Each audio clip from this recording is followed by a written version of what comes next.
पृथ्वीराज चौहान जी को महान सम्राट क्यों मानते हैं? हम क्यों 800 सालों के बाद भी उनके लिए यहाँ बैठे हैं? इसका कारण ये है कि उन्होंने अपने राष्ट्र के स्वाभिमान के लिए अंधे होने के बाद भी एक शब्द वेदी बाण से इस देश के सबसे बड़े शत्रु को खत्म कर दिया। यही तो कारण है। बाकी वो 10 फुट के थे और इतने तगड़े थे इसलिए थोड़ी ना मानते हैं। वो तो अभी भी कई लोग घूमते हैं, लेकिन अगर उनका सामाजिक योगदान कुछ नहीं है तो कितना भी बड़ा शरीर लेके घूम लीजिए, उससे क्या होता है? तो पृथ्वीराज चौहान जी का सामाजिक योगदान, इस देश के ऊपर योगदान बहुत बड़ा है कि उन्होंने अपना सब कुछ खत्म होने के बाद भी इस देश के सबसे बड़े शत्रु को समाप्त कर दिया।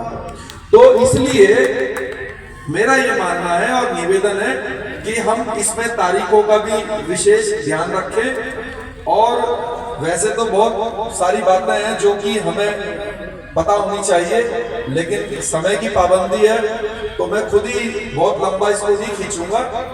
और मैं बहुत सौभाग्यशाली हूं कि औरंगाबाद की इस पावन धरा पे, जो कि दूसरा चित्तौड़ भी कहलाया जाता है, और हमें यहाँ पे आने का मौका मिला। इससे पहले भी मेरा सौभाग्य रहा, कई बार आप सबने आशीर्वाद अपना दिया है यहाँ पर बुला के हमें, और आगे भविष्य में भी जब भी आप आदेश करेंगे और मुझे मौका मिलेगा तो मैं जरूर आपके बीच में आऊंगा और विस्तार से फिर पूरी बात भी बताऊंगा। लेकिन आज मैं यहीं पे अपनी बात को समाप्त करता हूं और फिर से पूरी जो चैरिटेबल ट्रस्ट है पृथ्वीराज चौहान जी की, उसको बहुत बहुत शुभकामनाएं देता हूं कि भविष्य में बिहार के दूसरे स्थानों पर भी वो अपने महान पूर्वजों की मूर्ति इसी प्रकार से लगाएंगे।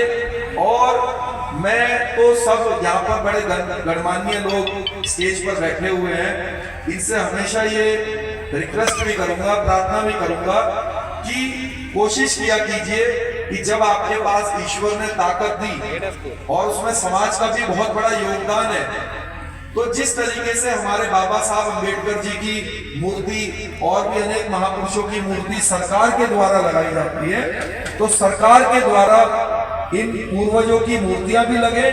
और जैसे कि हमारे भाई डब्लू सिंह जी ने एक बात बोली थी कि बचपन में हम अपने इन महापुरुषों के बारे में सिलेबस में पढ़ते थे, और हमारे जो माननीय सांसद जी हैं उन्होंने कहा कि इतिहास के अंदर अनेक प्रकार की छेड़छाड़ करने से, क्योंकि पीछे जो शायद शिक्षा मंत्री रहे या जिनकी सरकार रही, उन्होंने इतिहास में कुछ तोड़ मरोड़ किया।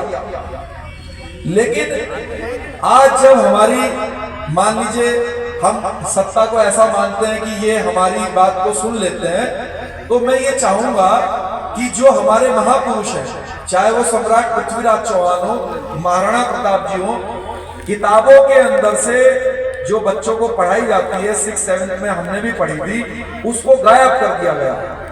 तो हम दोबारा से इसके लिए हमेशा ट्रस्ट भी जो है वो अपना एक प्रार्थना पत्र भी दे, हम भी देंगे, हम तो देते ही हैं। हमने हरियाणा सरकार में अभी कुछ महापुरुषों की जीवनी को जुड़वाया है, और बिहार सरकार के ऊपर भी आप ये दबाव बनाइए, प्रार्थना कीजिए कि सम्राट पृथ्वीराज चौहान, महाराणा प्रताप, बाबू वीर कुंवर सिंह जी की, पता नहीं मुझे पढ़ाते हैं कि नहीं, इनकी जीवनी को 6-7 क्लास में पढ़ाया जाए। अगर बच्चे पढ़ेंगे तो कभी इसको घोड़ा चौक नहीं, सारे जीवन सिर्फ अपने झंडे के स्वाभिमान के लिए। महाराणा प्रताप जी का युद्ध अकबर से कोई जाति या धर्म का नहीं था, सिर्फ स्वाभिमान का था, स्वाभिमान के झंडे का था। ऐसे ही सम्राट पृथ्वीराज चौहान जी का जो पूरा जीवन है वो स्वाभिमानी जीवन है। उनके जीवन से अनेक चीज हम लोग सीखते हैं। और क्योंकि कि मुझे ये सौभाग्य मिला कि सम्राट पृथ्वीराज चौहान जी की जो समाधि अफगानिस्तान में थी, वहां पे जाने का मुझे मौका मिला ईश्वर की कृपा से, आप सबके आशीर्वाद से। और क्योंकि वो बड़ी लंबी डिटेल में बात है। तो हम तो मंच के नीचे बैठे हैं और मुझे पूरा अंदाजा है कि बाहर कितनी सर्दी है, ऊपर से ओस भी गिर रही होगी। तो नहीं, ऐसा है कि फिर भी आप सबका हमें ध्यान रखना है, तो विस्तार से तो नहीं हम बताएंगे, लेकिन संक्षिप्त में 2 मिनट में मैं अपनी बात रखता हूं, क्योंकि हमारे बाद हमारे और भी मुख्य वक्ता बचे हुए हैं, उनके भी विचार सुनने हैं। देखिए, सम्राट पृथ्वीराज चौहान जी की जो समाधि थी, क्योंकि लोगों को ये मालूम होना चाहिए कि कहाँ थी, तो उसका जो स्थान है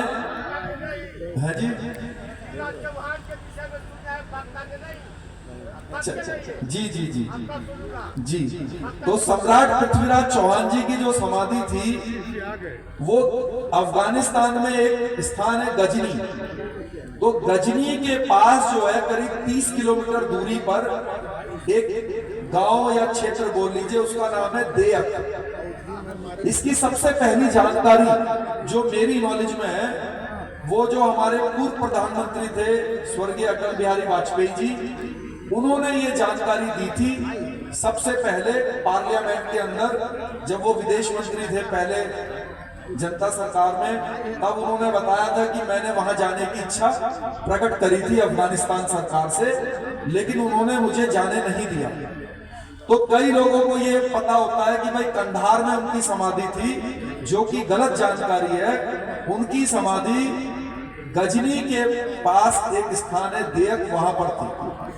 दूसरी गलती जो कि हमने जो ट्रस्ट के अध्यक्ष हैं और जो पदाधिकारी हैं उनसे मैंने स्पेशल प्रार्थना की थी, जब मैं अभी पिछले महीने आया था तब भी की थी। हमारे समाज के लोग, बल्कि एक मूर्ति अभी पीछे पृथ्वीराज चौहान जी का अनावरण था, राजनाथ सिंह जी ने उस मूर्ति का अनावरण किया था, मैं भी मंच पे था वहीं पर, और उस पर सम्राट पृथ्वीराज चौहान की जो मृत्यु थी वो लिखी भी थी 1192। तो हमने इनसे रिक्वेस्ट की थी कि आप भी अपनी मूर्ति पर ये गलती मत कीजिएगा। 1192 में पृथ्वीराज चौहान जी सिर्फ युद्ध हारे थे, और युद्ध हारने के बाद उनको बंदी बनाया गया, लेकिन हमारे लोग ये लिख देते हैं इनका अंतिम समय 1192। उससे क्या समस्या आती है कि लोग हमारी मजाक बनाते हैं। वो कहते हैं 1192 में अगर पृथ्वीराज चौहान जी की मृत्यु हो गई तो मोहम्मद गौरी, जिसका पूरा नाम मोहम्मद शहाबुद्दीन गौरी था, वो तो 1206 में मरा। तो ऐसा कौन सा तीर पृथ्वीराज चौहान जी ने चलाया जो 1192 में चला और 1206 में लगा? तो ये बच्चों जैसी गलतियां हम करते हैं, इसीलिए मजाक का पात्र बनते हैं। तो मेरा आपसे निवेदन है, क्योंकि ये सत्यता क्या है कि जिस दिन मोहम्मद गौरी की मृत्यु हुई है उसी दिन ही चंद्र बरदाई और पृथ्वीराज बोलते हैं।